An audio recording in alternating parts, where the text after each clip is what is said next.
Ses proches le disent à bout, sur le point de sombrer. Cela fait 1 mois que Benjamin Brière a cessé de s'alimenter.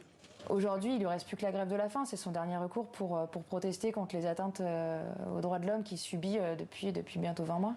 Arrêté en mai 2020 alors qu'il traversait l'Iran, ce Français de 36 ans avait entrepris un long voyage en van à travers le monde. La police iranienne lui reproche d'avoir pris des photos d'une zone interdite avec un drone de loisirs dans un parc naturel.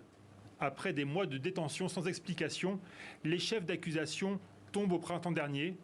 Benjamin Brière sera jugé pour propagande contre le régime de Téhéran et espionnage. Il risque la peine de mort. On n'a aucune avancée là-dessus, et puis même on est dans quelque chose de complètement aberrant qui n'a ni queue ni tête. Bien évidemment que Benjamin n'est pas un espion, qu'il est innocent, et ça, tout le monde en est pleinement conscient, et encore plus, tout le monde est pleinement conscient que c'est une prise d'otage et que c'est un pion au milieu de ce conflit.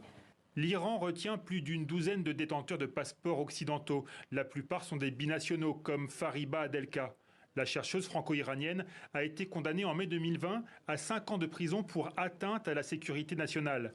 Assignée à résidence depuis octobre, elle a été remise en prison la semaine dernière. Des ONG accusent elles aussi Téhéran de prise d'otages pour obtenir des concessions des puissances étrangères, notamment dans les négociations autour du nucléaire à Vienne.